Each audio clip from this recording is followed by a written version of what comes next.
How do you evangelize someone who thinks they are saved but does not show any of the outward marks of salvation? Further complicating it, what if they are family? I think one of the biggest needs we have in the church today is the confusion between profession of faith and the possession of it.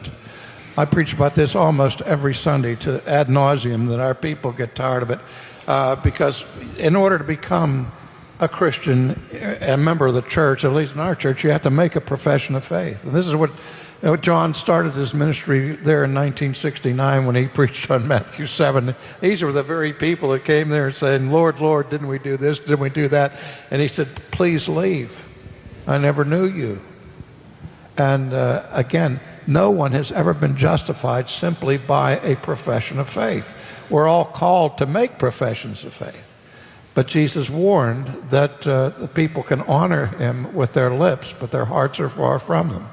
And so what we have to do is, with those that we love and with those that care about, even though they've made a profession of faith, and they make this idea that they show no evidence from it whatsoever. This is what James is writing about there, that these people claim to be having faith and claim to be justified, but it was empty. It was deadly. There was no evidence whatsoever, no manifestation of godly obedience. And that's what you have to deal with people.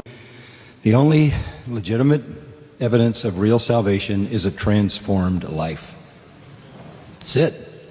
It's the only evidence. If it's not there, then there's no salvation. To look at it on the backside, you would expect an unregenerate, unredeemed, unbelieving sinner to behave that way, right? You'd expect him to behave that way. And that's because it's consistent with his nature. But if you have a new nature, if you've been begotten by the Spirit of God, you are a new creation. That is manifestly evidenced because of your new creation. And transformation is the only test of true salvation. Evidence. It's not perfect. I sometimes say it's not perfection, but it is direction. It's the way your life goes toward obedience. I mean, that's what Jesus said in John 8.